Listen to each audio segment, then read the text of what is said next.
Good evening, everybody.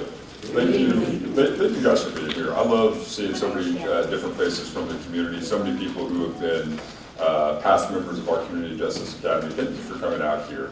I think it's always important to recognize the fact that the topics that we're about to discuss are always driven by the conversations that we have in the community. These are not topics that we necessarily pick. It's based on the conversations that we have with you guys when we're visiting people in all different sides of our county. And that's why we decided to have this Community Justice Academy to hopefully be in a position to help people better understand certain issues within the criminal justice system, how the prosecutor's office is playing a role in that, but also let you as a community know how we can better work together to address some of the challenges that we are facing in our community. One of the coolest parts about this job is all the great people I get to meet, and I see so many people with prior Community Justice Academy shirts on, which I always love to see. Feel free to wear those next week, and then the third week, of course, if you're here all 3 times, you get the shirt. Just so everybody knows, I have seen it. It is a beautiful green shirt. It's going to look great. You guys all look good in it. So if you can make it with us for these next 3 weeks, we'll make sure that everybody gets a shirt, and really look forward to making sure that we have a great month of October as it relates to the Community Justice Academy, so thank you. We could not do this without our incredible partners, which is you, the community. I think anytime you're fortunate enough to be an elected representative, you always need to remind yourself you work for the community doesn't work for you. And so we really want to be here to provide services to help everybody better understand what's going on in the prosecutor's office. So thank you for being a part of that process. And I think it's important that we get down to work. And so today I'm very excited about the topic, which is about the opioid and fentanyl crisis that we have in our community here. One of the biggest challenges that we face in our community is drugs, and in particular opioids. And if you want to take a step back and kind of look at where we were maybe 10 years ago, one of the driving forces behind the opioid crisis was we had a lot of pill mills in terms of doctors over-prescribing, people stealing prescriptions, and they were getting hooked on opioids. We did a good job of cracking down on that, and then people started to turn to heroin. We did a better job of cracking down on heroin, and now people are using the worst drug imaginable, which is fentanyl. And I'm a big believer that it's very important that we take a very balanced approach to these issues. It can't all be about enforcement. What can we do to try to give people the tools to be successful? But when you were dealing with individuals who are literally pushing poison in our community and poisoning people where they lose their lives, there has to be an enforcement mechanism as well, which is what we're going to talk about today during our conversation about, number 1, why this law is necessary, and number 2, what the process looks like for us to move forward with a successful criminal prosecution involving a dealing causing death. And so we could not do this without incredible partnerships with people in the community. We are fortunate to have Alfie here from the coroner's office. For those of you who don't know, Alfie runs the coroner's office. Longtime community person who's very active in the community, but they have also been so vital, and they're going to talk a little bit about their role in terms of how we're able to prosecute these cases, but they've taken on additional responsibilities, taken on additional work to help make us be in a position to be able to file some of these cases. And so we're really grateful for everything the coroner's office has done to help us move forward with these cases. The sheer numbers in terms of what they see each and every single day is overwhelming, yet they still make time to try to help us be able to file these cases. So we're grateful not only for their participation here tonight, but all the work that they do each and every single day to allow us to address this ongoing crisis. We are also very fortunate to have our friends from the DEA. We have Michael Gannon with us as the Assistant Special Agent in charge. He has a very thick accent from Boston, and so I give him a hard time. Bob right there is also from Boston, so we're surrounded by people from Boston. Don't read anything into that, but you know, they're both here because they really want to demonstrate their commitment to trying to solve this issue. And then we have Nick Andrews from the Indianapolis Metropolitan Police Department, who's going to kind of talk a little bit about IMPD's role. But as you can see, in order for us to build these cases, it's a collaborative process. We need local partners, we need county partners, we need our friends at the federal agency level to be able to build these types of cases. And so we're grateful to kind of pull the curtain back and let you know exactly what it looks like to address this horrible an incredible challenge that we have as it relates to the opioid crisis. Kind of leading things off for us is going to be Rob Beetson, who, as mentioned, is from Boston, Massachusetts, but he's also a deputy prosecutor here in the Marion County Prosecutor's Office. He's in charge of our screening division, which means that he is the individual who's ultimately responsible for what cases get filed or not get filed here in Marion County. It's a tremendous responsibility, and a couple of years ago, the Indiana legislature passed a new law called dealing causing death, meaning that if you were someone who dealt drugs and it ended up leading to someone losing their life, we could file a new charge to ultimately try to hold that person accountable. When we got that new law, there was no playbook in terms of how to do it because it was brand new. And so Rob was really one of the architects of trying to build these types of investigations. And very quickly, when Rob and I discussed this, we realized we're going to need help from the DEA. We're going to need help from IMPD, and we're going to need help from the coroner's office. And fortunately, we had very willing and able community partners who were willing to assist us in these types of investigations. And so I'm going to turn it over to Rob so he can talk a little bit about where we are and where we are going. So give it up for my good friend, Rob Beetson.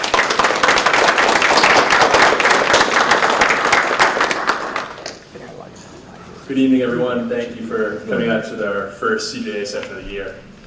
I'm coming up on 10 years as a prosecutor at the end of this month. Early on in my career, I was screening drug dealing cases at the prosecutor's office. And I'd see a lot of heroin cases, a lot of cocaine cases, a lot of methamphetamine cases. And after about 18 months on the job, I started to see cases that involved this stuff called fentanyl. And I knew it as something that you'd get in a patch in the hospital if you were seriously ill and needed pain medication. Nobody had any idea how this stuff was winding up as a street drug in Marion County. It was totally new to us. We talked to our partners over at the crime lab to figure out what was going on. Now I can tell you we almost never see heroin cases anymore. If you see a case involving opioids, it is most likely going to be fentanyl or something even worse that Mike from DEA can talk about. So, I mean, this is a problem that is skyrocketing. Anytime I do a jury trial involving a drug case, I always ask people when I do jury selection, how many of you have had your lives affected by somebody who was addicted to drugs? And it doesn't matter race, age, socioeconomic class, neighborhood, most of the hands go up. I mean, it is a problem that affects so many people in our community. And as Prosecutor Meir said, this new dealing resulting in death law is a way for us to use the criminal justice system to hold people accountable who are selling this poison and ending lives as a result. I thought it was important when we do this session to have representatives from all of the partner agencies that we work with on these cases here. As Prosecutor Meir said, when we started out, there was no playbook on this. And in a really short period of time, the criminal justice agencies that work together in Marion County have been able to come together and come up with a really revolutionary approach to prosecute and investigate these cases. That starts really in the front lines with Alfie's people at the coroner's office. As chief deputy coroner, she supervises all of the deputy coroners who go out to these overdose scenes.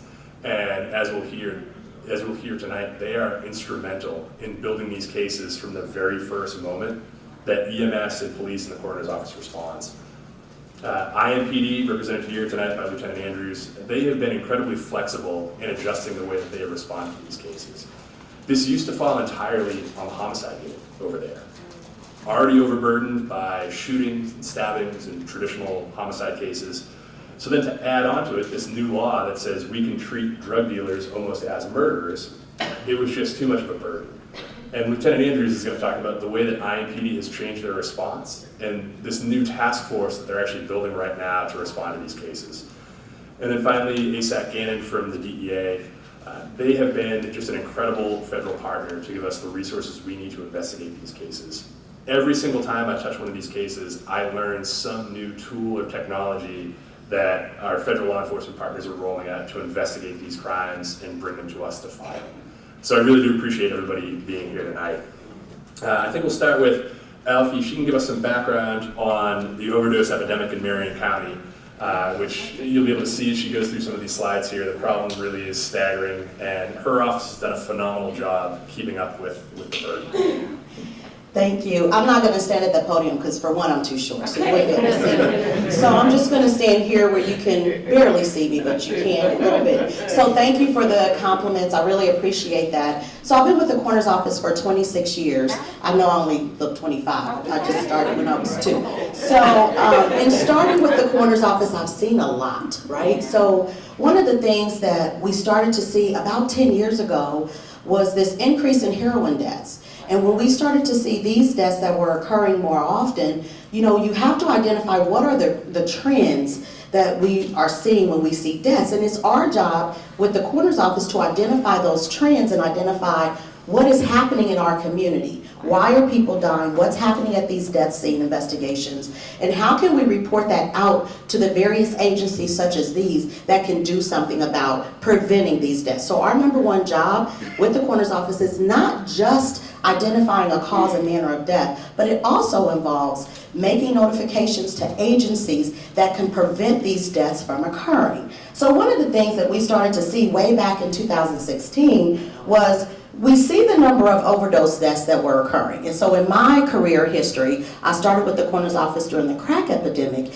and I started to see that, well, we didn't have deaths like we are seeing in 2016, so what's happening? So I'm nosy. My grandmother told me that a long time ago, like, child, you sure are nosy. Well, it helps when we're doing investigations, right? So we can go to those death scenes and ask questions and look at the scene and find out what's happening. That helps us to figure out what is going on in our community. So what we started to see in 2016 was an increase in numbers in death investigations. So when we started to see overdose deaths where we were seeing this changing trend of it went from pills to syringes and then to fentanyl, we were like, what is this fentanyl stuff?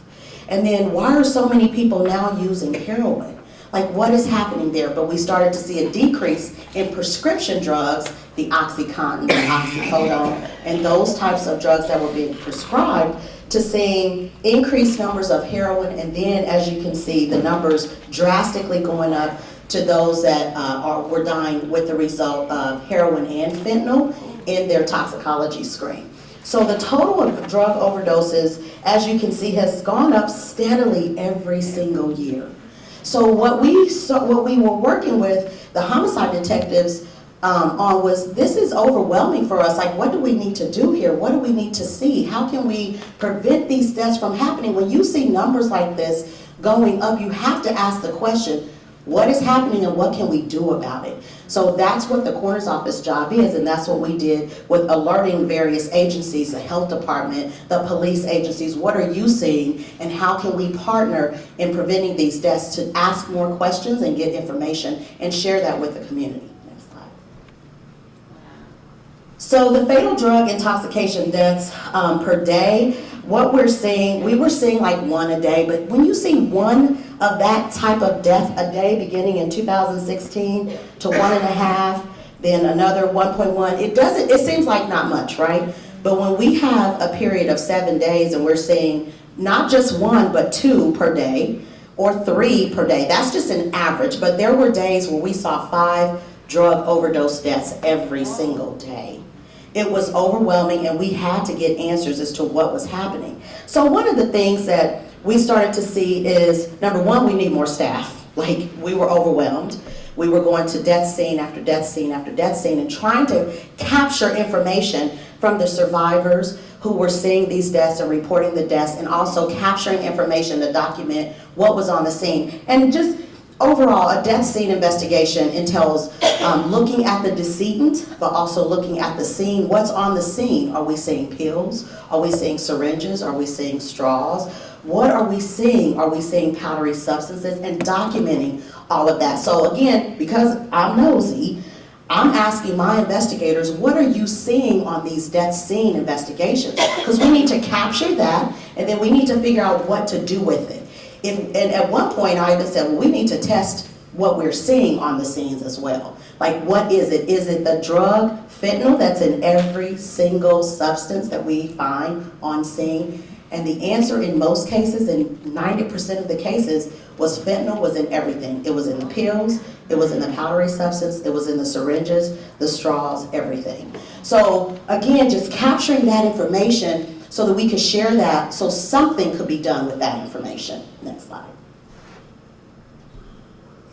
So as you can see, part of what we do is after we conduct the death scene investigation, it's our responsibility to conduct an examination. Rather, that is an external exam where we look at the body externally, we take into account what's at the scene, and then we do a toxicology, which is just a drawing of specimen. So it could be vitreous fluid from the eye, it could be urine or blood, to tell us what is in the body. What was it that someone may have ingested that caused their death? So one of the things that we started to see was all of the different types of drugs that had been ingested by people who were dying of these overdoses. And the question became, well, where is this fentanyl coming from? You know, as he just indicated, we were seeing heroin initially, and then heroin started to go down, and we weren't seeing much heroin, but we were seeing more fentanyl. And we couldn't understand where this was coming from, and our toxicology labs were kind of struggling to keep up with identifying the various types of fentanyl, identifying fentanyl to begin with, because you have to identify a method, which is a way to test for a substance that's in the specimen that you're collecting. So when we started to see these increased numbers, it was staggering. I mean, but families did not understand, what does this mean? What were they ingesting? They had a history of maybe using cocaine, but now we're seeing fentanyl in their system. And so part of what we began to do was just start to continue to collect data, collect information. So you can see that all of the types of drugs that are more prominent in our toxicology screens that we were collecting from decedents that were coming into our facility to have these examinations and from these investigations. Next slide. The next one. And I just want to jump in. One of the things that the coroner's office has been instrumental in helping us do is that if we're going to charge somebody with dealing a drug that results in a death, we need to be able to prove beyond a reasonable doubt that the drug caused the death.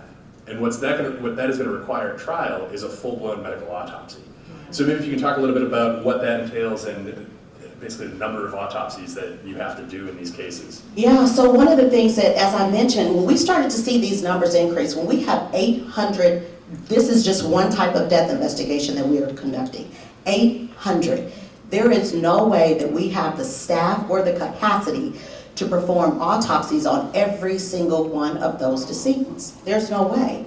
So what we tried to do was identify what can we do to still get answers and information from an external exam. So an external exam is just looking at the body from head to toe and drawing those specimens that I just spoke about. So when we do that, that gives us enough information. But for these types of deaths, now listen, I had to talk to our forensic pathologists. They're the doctors that actually perform the autopsies, because when I said we're going to start performing autopsies on some of these cases so that we can have a valuable case that can be criminally prosecuted, the pathologists were up in arms. Oh, there's no way this can happen. And I'm like, this has to happen.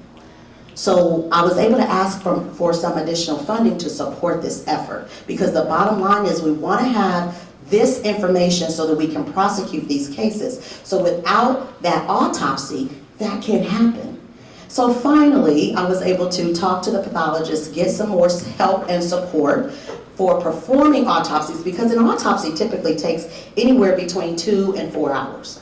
So that's a lot of autopsies on a lot of cases. And we still don't perform autopsies on all 800 of our drug overdose deaths. But we perform autopsies in all cases where there is a possibility for there to be criminal charges. So that was the buy-in that I had to get from my staff, from the pathologists, in order to make this happen. And I remember going to the first meeting in 2018 when we were talking to homicide detectives, and we brought this to them, and we were already overwhelmed with homicide cases, right? And to add this on top of going to every single death scene that could potentially result in a homicide or causing death case, everybody was overwhelmed. I mean, there's no way we can do this. There's no way we can do this. So I'm so happy, and I was the first one, like, we gotta do this, But I'm so happy that we are here now and able to do this, because the bottom line is we want to prevent these deaths, but we have to be able to send a message to people to help them understand you cannot do this and deal drugs to a person and cause their death in Marion County. So from our office perspective, I always say we speak for the dead, but we serve the survivors, because the survivors are the ones who want answers and they want justice. And I can tell you, I talk to so many families that want this same justice, and the least that we can do is make this attempt and work together collaboratively on this effort to do what we can. So someone is going to speak to what all the deputy coroners do. Now, I had to make sure that they understood what the requirements were as well. It wasn't just me saying to them, you have to do this because this is a new policy. It was me standing side by side with them on those death scene investigations and helping them understand the importance of this, so that they have more and additional work to do, but they understand the end result. We just had a meeting with a couple of the deputies that were involved in an end result case, and it makes them feel good that they could contribute to bringing justice to a family from a dealing causing death case. So this is just the death intoxication numbers by race. And one of the things that we've seen recently over the last couple of years is that we are seeing more African Americans and people of color that are dying as a result of drug overdose deaths. Prior to this, we primarily saw white males. But in the more recent years, what we are seeing is that there are more people of color that are dying as a result of drug overdose deaths. So one of the things that we are trying to do is provide services to these families. We see the numbers going up, but then we see impacts in our community from those that are already marginalized and those that are already dealing with some economic issues. So we wanted to make sure that we are able to provide services to these families. So the African American decedents that have died due to a drug overdose has increased 15% over the past 6 years, and that's been about 10% every single year. Economics, drugs, and homicides, what we've seen all go hand in hand over the last 10 years. So we're still capturing that data, trying to put resources out, trying to give grant funding out to community partners to make sure that people understand drugs, understand life-saving drugs, whether that's medication-assisted treatment programs or rehabilitation programs. Our office, I asked to be directly responsible for making sure that there are community organizations that are receiving this funding to provide resources to people in the community in Marion County. I think that's it for me. Thank you, Alfie. And I have information up here on our annual report, which identifies a lot of this stuff, but you can get it on our website. I don't want to give out all of the books, but you can look at these when you have an opportunity, or go on our website and look at our annual report, because it gives a lot more detailed information as far as our drug overdose deaths. So against that background of the rising number of opioid deaths in Marion County, and really statewide, the legislature in 2018 crafted this law that's up here on the screen. It's referred to as the Dealing Resulting in Death statute. But basically, if you deliver drugs to somebody and they use those drugs and die as a result, we can charge you with a level 1 felony. So aside from murder, that's the highest level felony under Indiana law, and it calls for a sentence of between 20 and 40 years. Now, statewide, since the time this law was enacted, there have been almost 7,000 fatal drug overdoses in the state, and fewer than 75 have been charged under this law. And that's really a result of the fact that the investigative techniques that you need to investigate a dealing resulting in death case just didn't evolve as quickly as that law was passed. So statewide, everyone had to figure out what is the playbook for investigating these cases. In some ways, they are just as complicated as a murder case. And we'll talk a little bit about the different types of evidence that's involved. But really, it's more than that, because not only do you have a murder investigation, you also have a drug dealing investigation that's grafted onto that. So we are fortunate here in Marion County that we have partners here who have been willing to completely rewrite the playbook and change the way these cases are investigated. So now we have Lieutenant Andrews from IMPD talk a little bit about the overdose response team and the way that their investigative methods have evolved.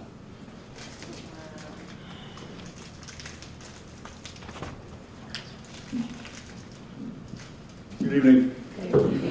I'm Nick Andrews. I'm a lieutenant in IMPD. Been on the department for 18 years. February of last year, leadership came to me and said, hey, we have to retool the way we are responding to overdose deaths. Like Rob said, so when the law was enacted in 2018, so from 2018 to 2021, IMPD had only submitted 2 cases to the prosecutor's office for dealing with guilty and death. Okay. Again, this no fault of anybody, but the way the violent crime and homicide rate, originally homicide investigators were tasked with these. If there was no leads, and these guys are homicide detectives, right? Not really a narcotics background. These worlds have to blend. So in order to take the burden off of homicide detectives and again to increase success in identifying these traffickers of deadly drugs, we really had to rewrite, like Rob said, the entire playbook of what we did. So I looked around the country and kind of stole some things from different cities, Orlando, El Paso, that kind of thing. What worked, what didn't work. And what we came up with is, as a force multiplier, that deputy coroners are going to every scene, right? Unless there's some certain circumstances that are out of place, like on a death scene when the door's kicked in or something doesn't look right, usually a homicide detective wouldn't be called out. So we developed in partnership with Alfie, the deputy coroners in the prosecutor's office, we came up with a curriculum to train the deputy coroners on what to look for at these scenes.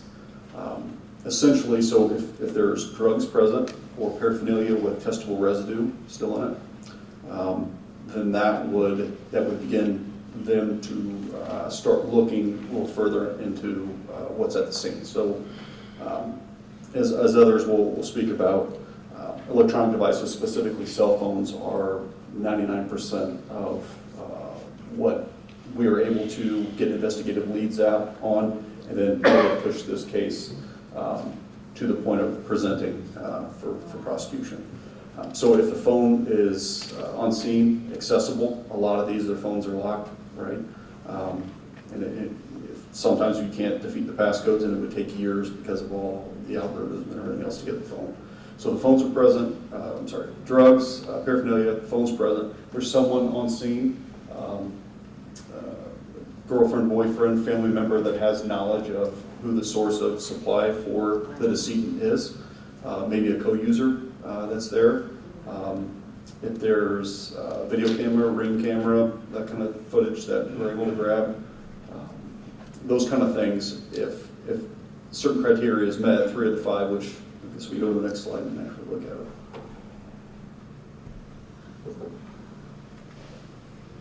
So again, at the top, the qualifier is that the drugs and paraphernalia have to be there. The decedent is positively identified. Witnesses were present.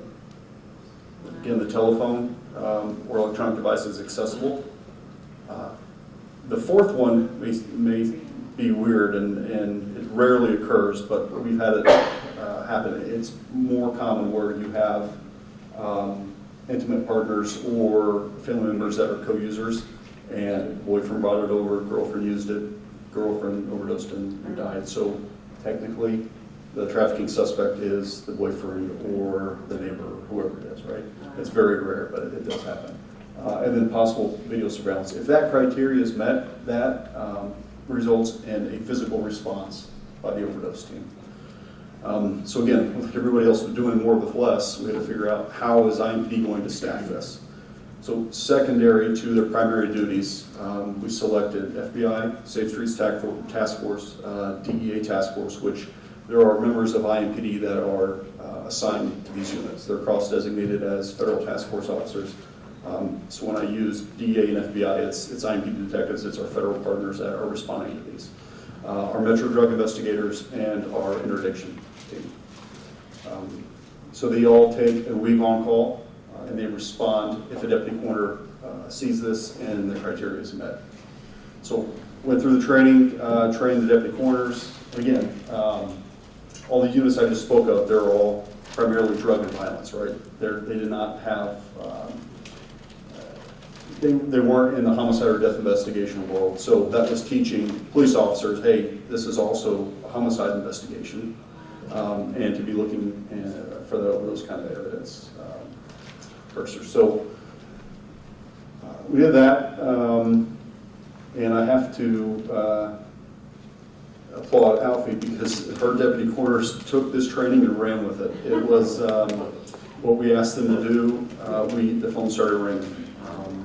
The scene photos they took are instrumental in the majority of these cases that we're able to get filed. Again, in her office doing the toxicology and the autopsy, if we don't have that, these don't go anywhere. Our federal partnerships are huge. If we don't have the passcode to these phones, it takes the technology, we obtain a search warrant, and it takes the technology to be able to get in these phones, and then we see the text messages to and from the dealers or multiple dealers, right? There's multiple sources, and that's the hard thing to prove. Did that person deal to the decedent and be able to prove that? And did those drugs kill them? So all those stars have to align. So since we started in February, again, we had two cases that were filed for dealing resulting in death from 18 to 21. Since March of 22, we now have 7. And then multiple other arrests for just the basic dealing, not the dealing resulting in death. A lot of this information we're getting out of the phones, it's going to provide multiple sources of drugs, right? So we're not going to be able to necessarily prove the dealing resulting in death, but through surveillance and other means, we're able to identify that dealer, use that decedent's phone as an investigatory tool to push us to, hey, let's go look at this guy or that lady or whatever. So we've got, just the basic dealing cases, but 7, so it represents a 250% increase since we started this. And this is all secondary to what these investigators are doing. 92 physical scene responses. We're averaging 5 fatal overdose scene responses a month, primarily on East, Southeast, and Southwest districts.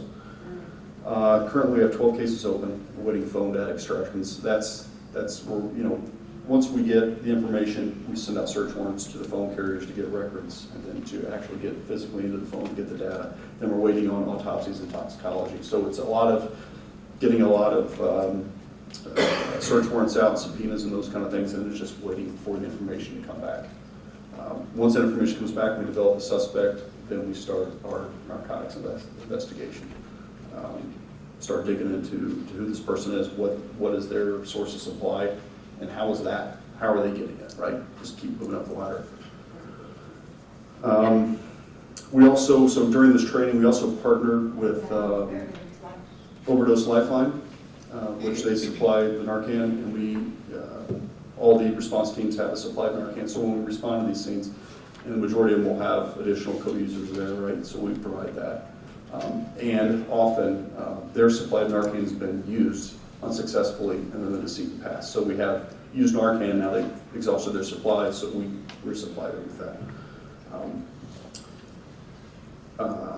Weekly, if not daily, just because we don't respond to the scene doesn't mean that mom got into decedent's son's phone, was able to see text messages. They'll call, they'll come up to homicide, they'll call us, hey, this is what I have. Or, it's heartbreaking, but they're cleaning out the room and they find drugs, they find paraphernalia, so we'll respond to that, we'll recover it, we'll take any information that they have. And again, with over 800 overdose deaths last year, we had to be methodical to be able to triage these, right? To be able to see which ones have investigatory value that we're able to, workable leads. Majority of these, hey, when they're able to get in the phone, there's no video, there's no information from family or friends, so those cases are closed. Because unfortunately, we have 2 a day, so we just keep coming.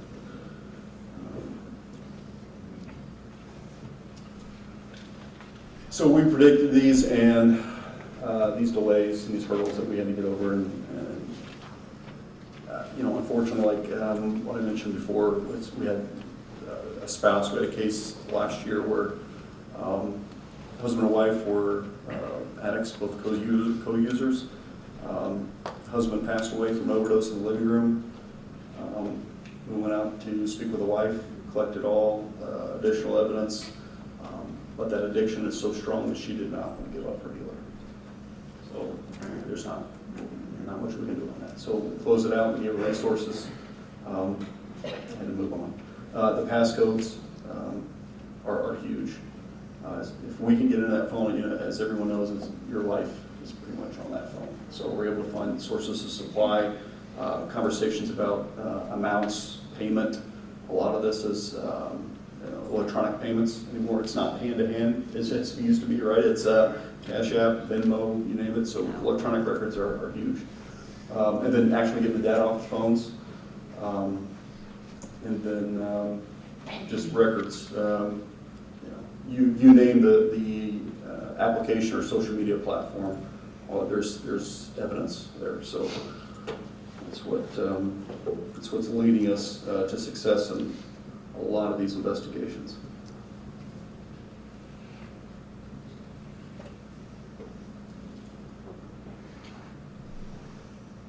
So like Lieutenant Andrews said, it's sort of a multi-stage process to investigate these cases.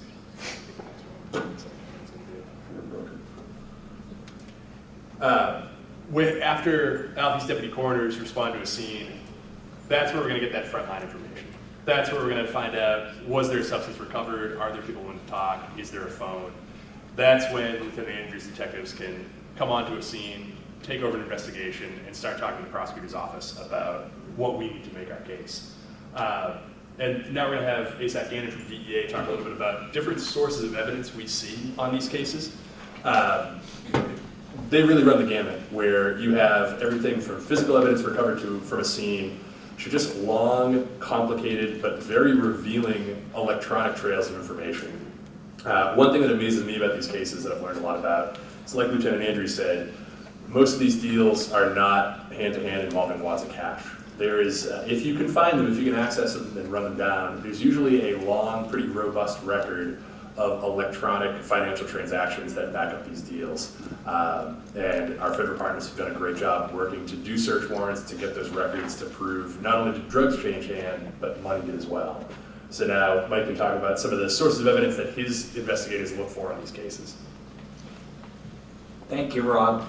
I'd like to just take a minute to thank each and every one of you for being here tonight. It's so important in this line of work that we do. We're so passionate about these type of investigations because with the role I have, I've been with DEA almost going on my 25th year now, and I've been the Assistant Special Agent in charge of operations for DEA in Indianapolis for the last 4.5 years. And we first started working these cases over that period. And while working these type of investigations, everybody hearing me okay? I talk a lot of. When we work these type of investigations, we often get called from family members or have interaction with them. And I can honestly tell you, when we dig into these investigations and just hearing the family members or hearing 911 calls that we've had to listen to, it's enough that we don't break down and start crying. I mean, it is brutal and it's devastating. And I say every time I get a chance to talk to people about fentanyl and just how devastating this drug is, I do it because you people here today, you're force multipliers. And you are the people that go out and make a difference. Not, law enforcement, we go out, we collaborate with one another, and we do the best job that we can. But it's you people that can really make the difference. And I ask people like yourself, if you have things going good in your life, please be a pillar of strength and try to help people that may be going down the wrong path, because never in our country has there been a worse time to use drugs than right now. And just, I'm going to get into the stuff Rob was asking me to speak about, but I do want to touch on some numbers just to share with you guys. On a national level, 110,000 Americans die because of a drug overdose. 82,000 of that is potentially fentanyl opioid related. So that equates, when you break it down, it's about 300 people a day that die of a drug overdose throughout the country. Can you imagine if 300 people were on a plane and it crashed every single day, where the outrage would be in our country and the people that need to make a difference in our country? So I ask all of you to touch someone you can, because we need people to make a difference. And in the state of Indiana, for 2022, there was 2,800 overdose deaths. about 1,800 were fentanyl opioid related. And you saw Alfie put the numbers up for 2022. I think it was 852 drug overdoses and 648 were fentanyl opioid related. So these investigations have to be done, and it's so important because these families that lose a loved one, their life is affected forever. And if it was a friend, you know, a brother, a sister, a mom, a dad, they're devastated, and they do want accountability for the people that are dealing with this lethal poison. And to mention fentanyl, it's mixed in with all types of drugs. So when we do these type of investigations, often we're getting called in after the fact, so there's challenges. But I'm proud to say over the last several years, we've been working a lot of these, and we work them on a federal level or a state county level, and we work them often with the Marion County Prosecutor's Office. And Rob, you guys are doing outstanding work with us to do these investigations. And I think we've arrested about 25 people in the last several years in these type of investigations. And they are so difficult because you're having to prove that the individual that gave that lethal dose was the last person that the person basically encountered, and they got it from that person. And the challenges that we face in some of these investigations, many people that use drugs sometimes have several different suppliers. So we have to show that the specific supplier that we're looking to charge and the resultant in death case was in fact that person. So what we look for, Lieutenant Andrews hit some of these points, we look for the best circumstantial evidence we can get to show what's going to happen, and we can get a successful prosecution. Because at the end of the day, everybody has the compassion, but a prosecutor has to walk in knowing they can prove beyond a reasonable doubt in court. So we do a lot of very different investigative techniques, and it all depends on what we initially find in the case. For example, if we find a cell phone and we're able to extract that, that can be a treasure trove of evidence, because you might have communications which outline the deal about to happen, and you can get a little bit of a history between the decedent and the actual drug deal. So that's huge evidence. But the reality of it is, we don't just get a phone and we're into it. It's something that can take months. It's challenging. And then there's sometimes you can't break into it. So we try to tell people, if someone's using drugs, write a code down so you have that code so someone can actually get into your phone, or a family member can, because at the end of the day, you know, that's a big challenge. So when we get that phone, we look through all these things, and then we hope to identify a suspect. And if we're able to identify the suspect, you heard what the lieutenant had to say, we go into full background mode, how we're going to look into the person and do what we would do in any type of criminal investigation, and we gather as much information on that person as possible, and we conduct a thorough investigation.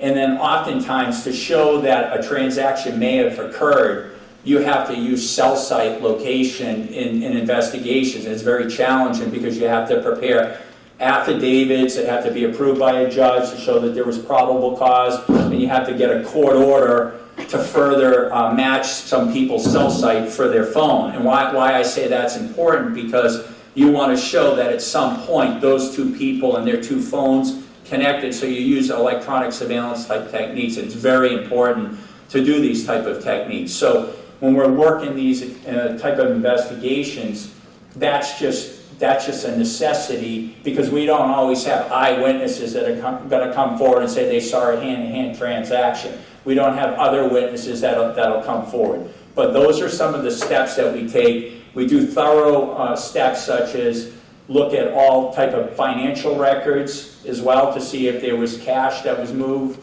through various Snapchat or money cash applications.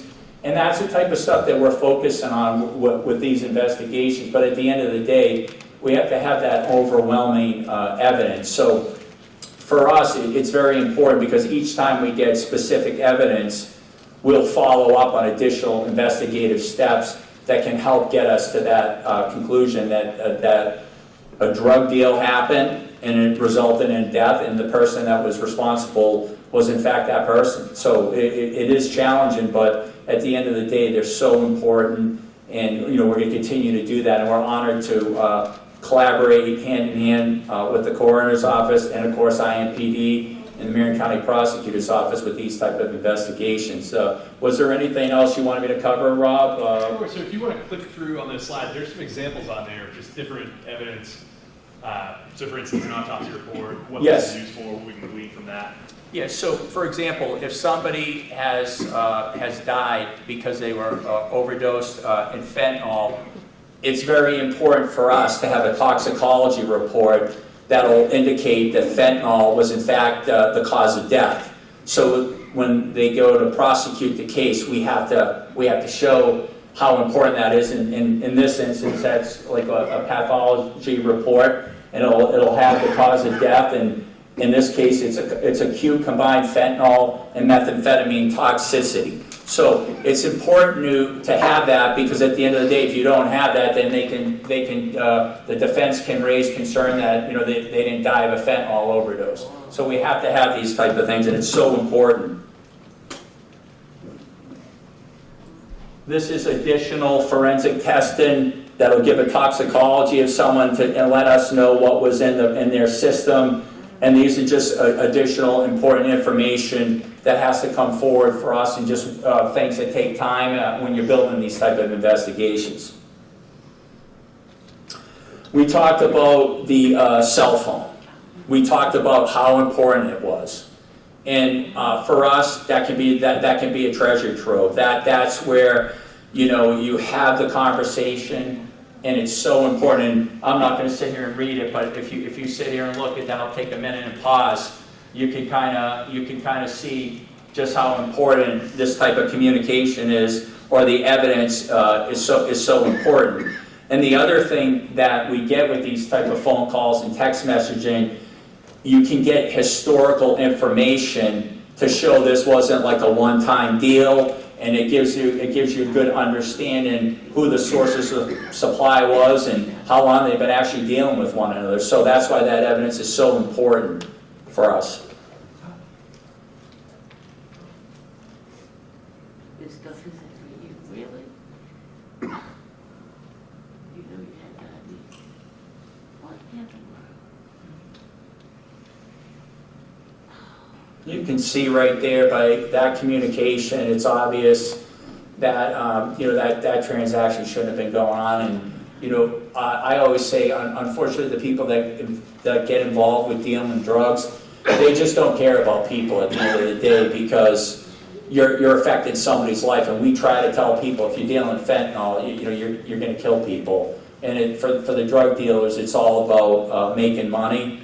And it's very scary. And the other thing that people have to understand, and I wanted to share with you, is when fentanyl comes into our country, the precursor chemicals come from China, they go to Mexico, and then it's flooded into the United States and our community here in the Indianapolis area. And what ends up happening is drugs can often exchange hands like 6 or 7 times from different drug dealers before it gets to the streets of Indianapolis. So any person that gets a hold of any of the drugs, whether it would be cocaine, heroin, methamphetamine, they're throwing fentanyl in at any chance they get, because it's 50 times more potent than heroin ever was. So when you have that, they can make more money with less product, and it's synthetically made, and it's very cheap to make. So that's why it's flooded the country. But that's why people have to understand, every time you use any one of those drugs, you're just risking your life, because you have to assume it's being laced with fentanyl. And we aren't even talking about the prescription pills they're trying to mimic, similar to the oxycodone pills, which is M30s, Percocet, and then you have Xanax, and you have Adderall. So those are some of the pills that they're adding fentanyl in, and they're trying to pass them off as prescription medication. So that's the challenges we face. But what I always like to tell people, even though the numbers sound bad, each and every day we're out there on the streets working with our state and local partners to identify the most significant suppliers in our area of responsibility. So we identify them, and then we use all investigative techniques at our disposal to put the best case we can to put them accountable for their actions. And in addition to doing that, when we're working long-term cases, we try to identify the state or various cities where they're being supplied from, and we charge those people. In addition to doing that, we'll charge people in other countries that are bringing the stuff into our country. And there's just challenges that come with that when we do charge those respective people. It's called extraditions that have to take place, and it can take years. But I want to assure you, we're going out each and every day and doing the very best we can to make our community a safer, better place. But again, you people are the ones that are going to make the difference with us, because you can be the pillar of strength and help people in the community. And that's all I pretty much have. If there's anything else that you have for me, please let me know, or any questions. But that's all I got, Rob. Thank you. Thank you. Thank you. One of the things I want to touch on, looking at these text messages here, that's especially infuriating. You see in these messages here, there was a drug deal that took place between these two individuals, and the purchaser says, I overdosed and died, they brought me back to life. Oh my God. I'm done with this stuff. And then as you continue to go through the text messages, the dealer reaches back out and offers to sell drugs again.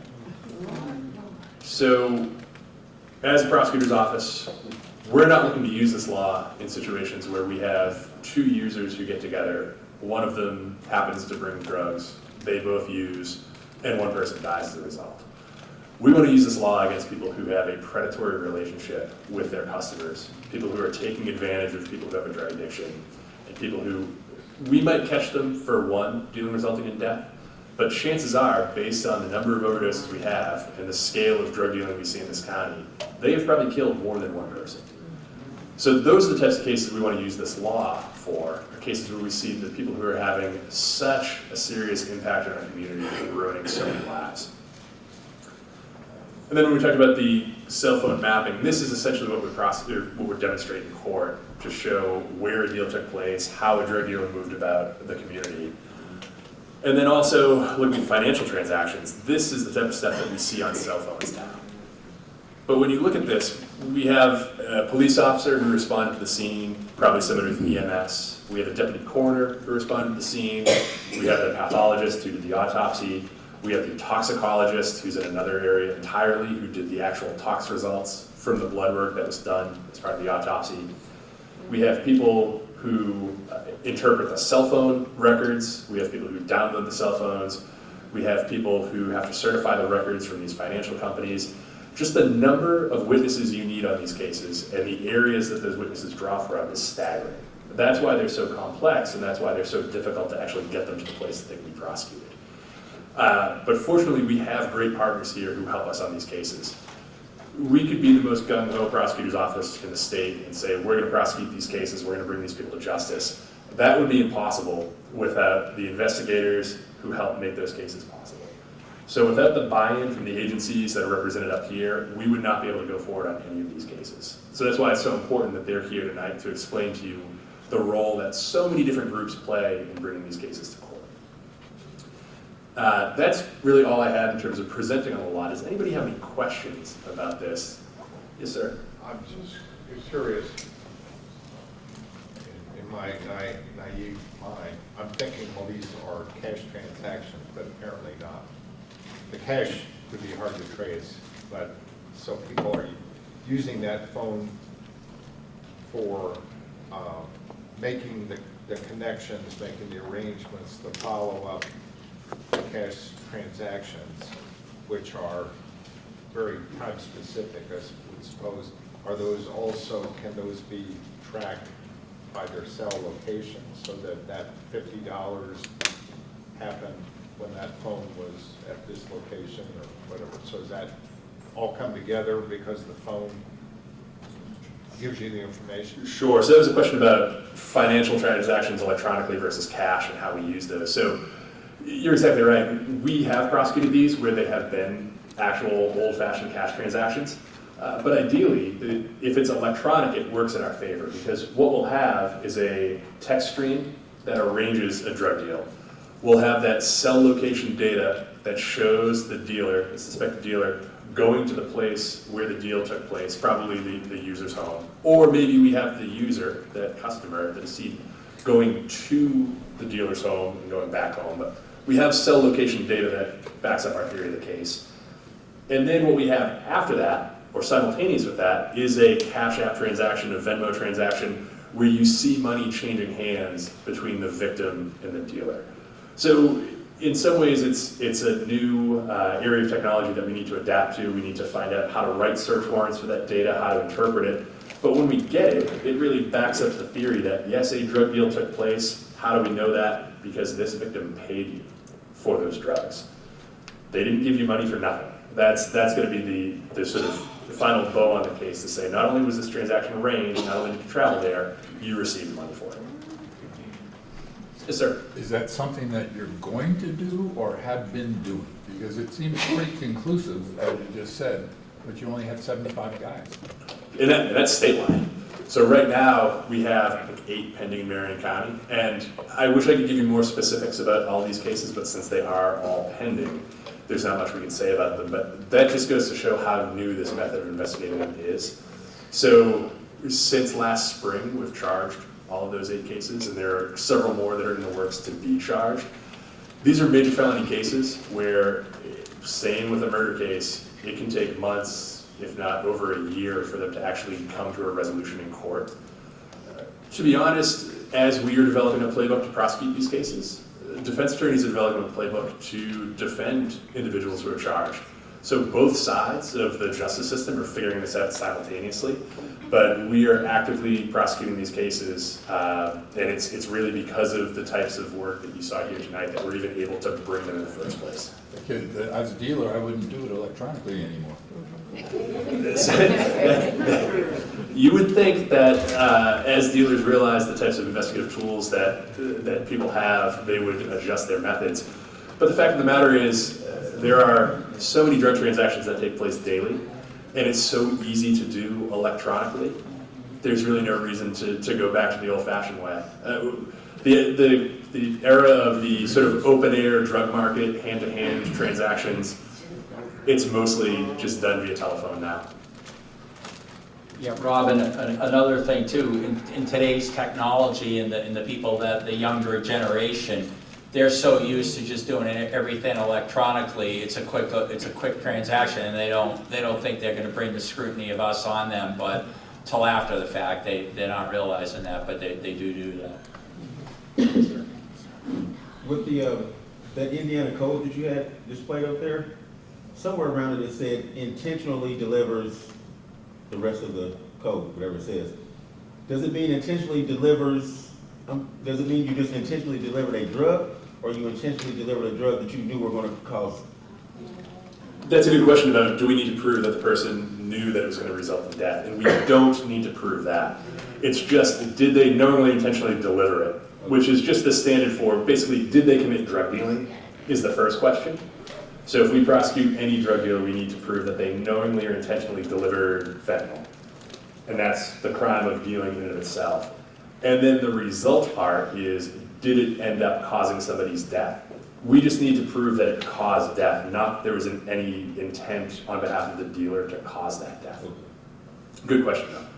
Is the fentanyl sold separate, or is it always mixed with other drugs? Sure, so she asked about, is fentanyl sold separate or is it mixed with other drugs? I guess maybe ASAP Gannon, do you want to talk about Sure. what you see it in and how that works? Yeah, it's typically mixed into other drugs, but for example, we always try to give an analogy for fentanyl so people can visualize something.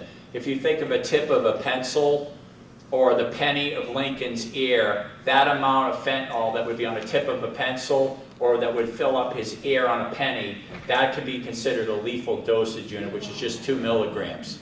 So if they put that in like a mimic prescription pill, it's probably just going to have fentanyl in it. But that's what I'm trying to tell everybody in here. If you're using other drugs, which you don't think is a big deal, like cocaine, heroin, methamphetamine, they're throwing it in that as well. And what people don't understand, before it ever gets to our streets here, I already told you, it could exchange hands 6, 7, 8 times, and each time anybody can put whatever they want in it. And we know that 2 major cartels have flooded our country, which is the Sinaloa cartel and CJNG. But here in Indianapolis, we've seized hundreds of thousands of these pills over the last couple of years, including several pill presses where people are trying to manufacture them themselves here. So, you could get kilogram amounts of fentanyl, and then you try to create your own look-alike prescription pills. So it's very dangerous, and that's typically how it's packaged or utilized. In the back? I've got two questions. One is it true that about 90% of fentanyl that comes from Mexico comes through checkpoints rather than, I don't know. So the question was about the percentage of fentanyl that comes from Mexico through checkpoints. It's like, Anna, do you know what the numbers are on exactly I don't have the exact numbers, but I'll give you this. The precursor chemicals, they come from China and they get into Mexico, and then they have clandestine laboratories that make the fentanyl. And then what you have to understand is a drug dealer and drug cartels are going to look for any vulnerability they can to get the drugs into the country. So there's a number of ways it can get into the country. And that's just how it works. And it's unfortunate, and we're being flooded with it. And then the other is on autopsy, how do you determine that a death is accidental rather than intentional? So that's a good question. She asked about classifying a death as accidental versus intentional. Elfie, do you want to talk about the different classifications of cause of death? Right. So when we look at death investigations, we look at was the death, so we have 5 manners of death: homicide, suicide, accident, natural, and undetermined. So when we see these investigations, people who are ingesting these drugs are not doing it to take their own life. They have an addiction, they're ingesting the drug, and it is then subsequently causing their death. So that is how we classify it as an accidental death as opposed to, and we don't call it homicide because at the time that the person is ingesting the drug, they don't intend to cause their own death, and they don't know what drug they're getting that is also going to cause their death. So that's why we classify them as accidental drug overdose deaths, as opposed to intentional, which would be a suicide. That's more a situation where we have some other background information that would suggest that the person wanted to end their life. Sir. So I have the ultimate amount of respect for what it is you guys do. I'm 73 and I've been following this community and Ryan and a whole bunch of organizations for years. But the paradigm for me is that since you're working on that side of it, helping solve, helping to educate, the part of it that I don't see out there is finding ways that you can communicate to the people who are doing this what it is that they're doing. You're trying to educate us, and that's a marginal thing for you to do in this kind of a capacity. We see things on 60 Minutes and the 6 o'clock news about all of the after effects.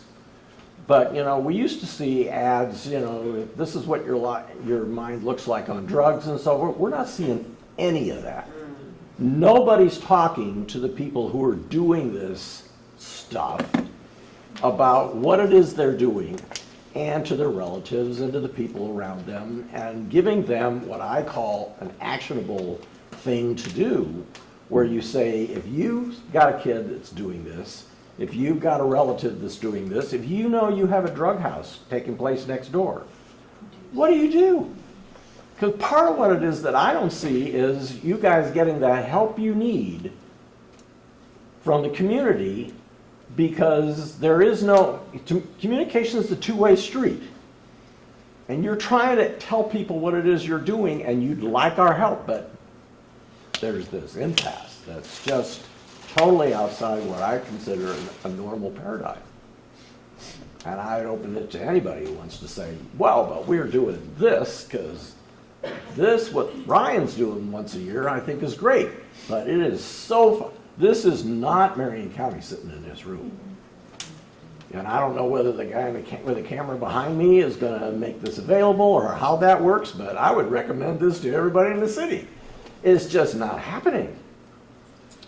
I could say a couple things. Well, thank you for sharing that because it is important. But I know, like, we're doing everything we can to get that out there. We're going to schools, colleges, getting on TV, talking about it. We have like a one pill can kill campaign. We're talking about how dangerous fentanyl is. We took it to, when the Indy 500 came, we collaborated with IMPD and the state police. We have a car that's painted that says one pill can kill, danger, fentanyl. We parked it in front of the Indy 500. So we're getting out in our community. We went out in 4th of July parades to pass out literature and stuff like that. So we're doing everything we can possibly do to raise that awareness. But that's why I say you are all the power. You are the voice of power, because together we can do it, but we can't do it by ourselves. Now we'll put cases together and we'll arrest people, but we need people that can help people get out in their communities and want to make a difference and tell people to avoid using drugs. Because that's what it's going to take. It's that prevention, but we're going to schools, we're doing it at colleges, we're looking for outside the box thinking to go to other events to do it, and all law enforcement is doing that. We're doing that all over. So that's why we're calling on the community to help out. It's an important matter. And any chance we can get on the media, we do it. I do a lot of media here in Indianapolis, and I do share that, and we talk about it all the time. So I do appreciate you saying that, but yeah, we need more effort all the time. We need people to step up. And I love to use this quote because it's so important. John Wooden once said, who's a legendary basketball coach, was from Indiana, you can't live a perfect day until you've done something for someone who can never repay you. And I say that never have we needed more people like that, and never has there been a worse time in our country to use drugs than right now. So that's how we have to do it. I hope that helps. Nope. Right on target. How are the ingredients monitored that they use to make the drugs? Like, if a vendor is selling too much of what is used to make these products, how is that being monitored? So the question was about monitoring items that are being used to sell drugs, or to manufacture drugs, sorry. So it's not like the way it used to be with people making methamphetamine here, where you would go to a CVS and buy common household ingredients and manufacture methamphetamine. The manufacturing side is taking place almost entirely outside of the United States. So we're not seeing the substance until it is in that sort of final form, whether it's a large-scale interdiction case where they're pulling off bricks of fentanyl or cocaine, pounds of methamphetamine, or in user cases where we're finding what looks like an oxycodone pill, but it's actually just fentanyl. In terms of the manufacturing, that is an international issue. Expand on that a little bit. So there's no quality control in what they're getting in. Like Mike said, as it exchanged hands, different dealers will put different potencies in it. And then they can market their drugs. Hey, I've got the latest and greatest, it's the best stuff ever, that kind of thing. So you'll see very different degrees of it. Locally, you'll see it mixed in cocaine, heroin, methamphetamine, but they'll do it in the kitchen with blenders. They'll do it with hand grinders, and then they'll put it in a pill press and make, however you want to ingest it. Absorb it, snort it, shoot it, however, what your means of ingesting it maybe. So, and then sir, to you on kind of public awareness and the outreach. Again, we work heavily with the Overdose Lifeline folks. There are Narcan, naloxone vending machines all over the city. Criminal Justice Center, the campus there, they're at district roll calls, are all over the city. They also provide fentanyl test strips, which the legislature was able to remove that as being part of paraphernalia because it tests the purity of. So the governor and the State House removed that as being possession of paraphernalia, so these addicts are able to use, and those struggling with addiction are able to use these fentanyl test strips and test the drugs that they purchased before they ingest them. Really? So, and those billboards are... That's not been publicized very well. Yeah. There's a handful of billboards across the city about the fentanyl test strips, but there's different ways they're trying to combat it. You hit it. Yes.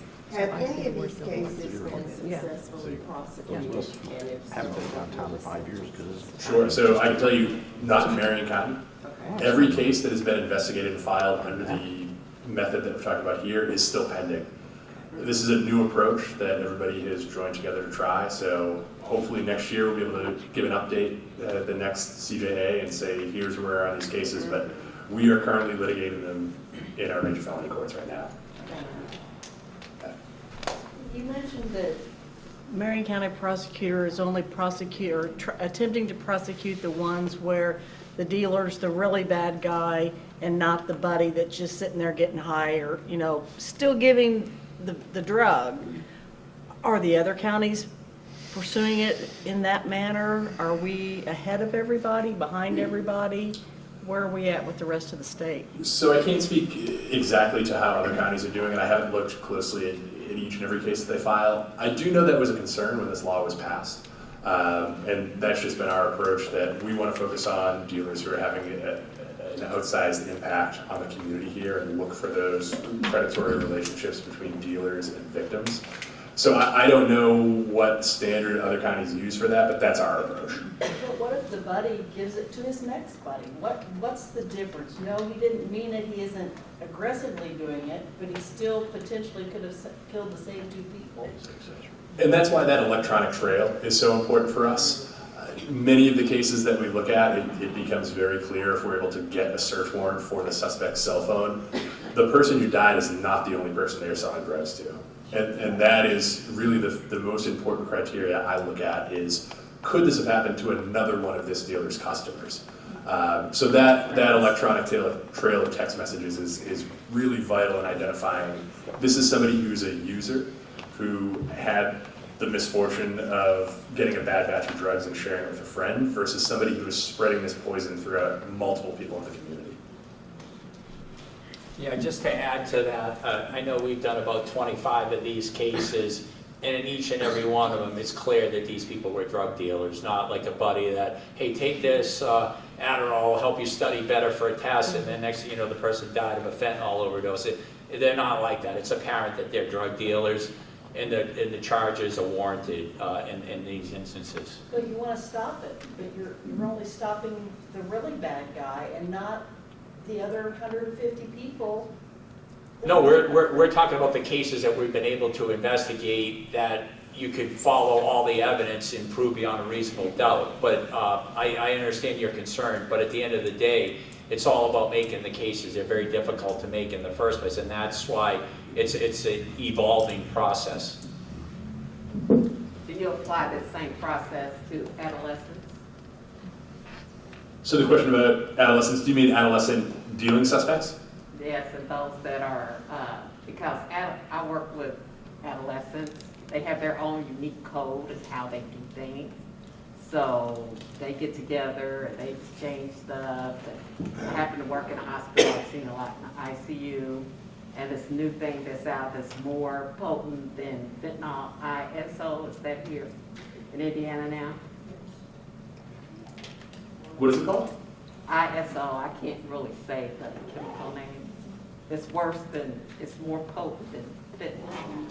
We've had a couple of case, a pilot case with that, so I'm just wondering, do you do adolescents, do you apply this process when you prosecute adolescents? So in terms of applying this law to adolescents or juveniles, the law would apply the same way that any criminal offense can be prosecuted against a juvenile in juvenile court.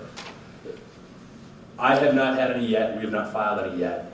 Part of the challenge of that might be if you're looking at a community of juveniles who are selling drugs, using drugs, it might be through different communication channels. So finding that evidence might not be as obvious as in some of these other cases where the victim contacts their drug dealer via text message or Facebook Messenger.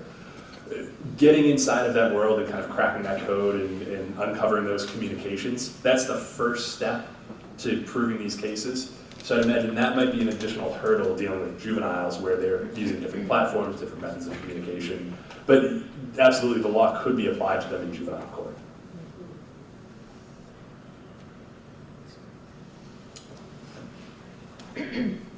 So if you have a situation where you don't have what you need.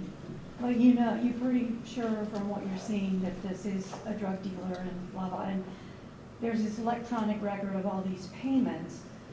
Is it possible to suggest to the IRS that they might want to look to see if this person has unreported income, that they could go after them? So that's actually a great question. She had asked about using the IRS possibly to go after money for suspected drug dealers where we can't make these cases. Actually, much easier than that.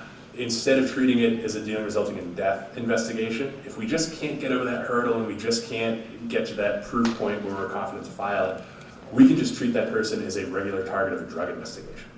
And one of IMPD's units dedicated to those types of crimes can investigate that person and hopefully file a case on them just for dealing drugs. Maybe we're not able to link the actual fatal dose from the suspect to the victim, but we've gained enough intelligence that they can then pursue a drug case against that person and charge them just for dealing drugs. To expand on that, so we look at a decedent's phone, so the decedent's helping us. They're essentially an informant, and we are taking all that information and targeting whatever source of supply that we can identify and working those cases. Again, it's a very high bar to get to dealing resulting in death, but the majority of our cases do result in some type of dealing charge. And sir, to your talking about the phone records, so we will overlay the financial records, the timestamp when payment was sent, to the communications, right, back and forth, to the historical data of where the phone physically was. And then to expand on that, what else is that phone telling us? So we have a pattern of life on that decedent. If they're making 200 calls a day and 5,000 texts, and then that phone stops, we have a pretty good indication on when the overdose occurred. So then we can work with Alfie and the pathologist and know that this last transaction occurred here, activity on the phone stopped here. And a lot of these, with the Apple Health and those kind of tracking apps, you can see where activity stopped. And then we can start working the case that way. So I just want to thank you for doing this, because I think it's not enough to be not using drugs. We have to be anti-drugs. And I believe the community have obligations, primary obligations to play a role in this. I'm from the Muslim community. We had our first and only drug overdose that we knew about 3-4 years ago. And we made it a public matter that if we know someone who's dealing with drugs in our community, we have to make sure we report them to the authorities. And I'm hoping that we all have the same audacity. I'm not trying to impose my rules on anyone, but I think we have to have audacity to take this on our hand. The second is question, by adding to what the gentleman was saying, those who need to hear this message are not here. And I'm sincerely hoping that we will have a methodical outreach program in schools. We have a great anti-bullying program that we do, the prosecutor's office there. And I'm hoping we can have this kind of events in schools, and I'm looking forward to welcoming you in our school.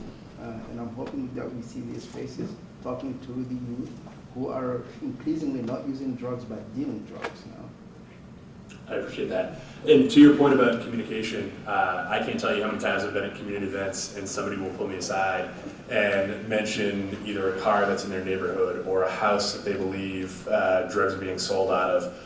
And we have a great partnership with IMPD where I can refer that address to the right district, to the right investigative group, and they can start looking into it. And that's the type of thing where I hope that the community has the trust in our office and in the justice system in Marion County to be able to trust that we can take that tip and start working on it. And it'll never come back to the person who tipped us off to it initially.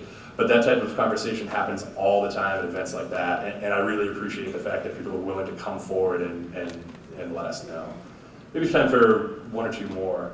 Hey, in the back. As far as awareness goes, I live in Speedway, and I don't know about the car that we had parked in front of the track, but the sex trafficking has done a lot for awareness and putting information on cards and making it available in bars or restaurants or bathrooms or parks in those bathrooms. Is there something like that that could be done with the drug awareness as well? Just saying, here's where you can get the Narcan if you need it on hand, or here's where you can get the test strips, or just the One Pill Can Kill campaign, can that be put in more public places where children have access to it if they go to the park restroom, or put it in the school bathrooms or guidance office, or, you know, like I said, when you've got 400,000 people milling around in Speedway during the 500, there's a lot of information being passed around to get help with those girls and boys that are being sex trafficked. Why isn't that information for this being passed around the same way? I can tell you, I would say approximately 80%, maybe more, of Marion County schools have Narcan available, right? After IMPD, our federal partners have a major takedown, a large seizure, or maybe a mid-level seizure, they will push those resources. So the overdose lifelines and those groups will go out to that affected area where the seizure occurred, and then do outreach there, because those suffering from addiction, now that their source of supply has been removed, they will seek, outside different suppliers, not know the purity, not be adjusted to it, and they're getting from dealer B, they used to do 2 grams of name your drug, right, from this dealer. Now they're going to dealer B, whose potency is this, and you're seeing overdoses. We're also seeing overdoses immediately after being released from jail or home detention, or those kind of things. We're no longer being monitored. They went in using 3 grams. They've been in for 6 months. Their tolerance is lower. They go back out, back to the same level, and they're immediately overdosing. So those kind of outreach, it's out there. And again, these not-for-profits are proactive and, hey, see there was a drug seizure, can you tell us what zip code? And they will push the resources out. They pull up a trailer with a truck with a trailer and say, hey, here's a resource that's usually test strips, here's an Narcan, here's to help with your addiction. So I know that is occurring, and I know the Narcan's in the schools. Yeah, thanks, Nick. In addition to that, too, I know for DEA, we have DEA.gov, and if people go onto that website, it has a plethora of information. And when I first became the ASAC for DEA here in Indianapolis, I hooked up with the Indiana Department of Education, and I asked them to put operationprevention.com on their school website, which they did. So that should be going out to all the counties. And operationprevention.com was done with DEA in partnership with Discovery Education, and it has PowerPoints that have audio and video displays, how to talk to people about drugs, the danger of drugs, and prevention. So it's great resources for anybody, and it's free. So all this stuff is free. If people go onto any of those sites, instant information about the issues with drugs. We have that whole One Pill Can Kill campaign, which talks about fentanyl, and we're happy to anybody that would want that information. We're happy to get that information to these various schools that may not have it, but we did do that, and I did do that. So thank you. So we'll wrap up now. I want to thank you all for attending. I want to thank you all for being engaged and coming out to learn more about this problem and how we're all working together to try to make a difference here.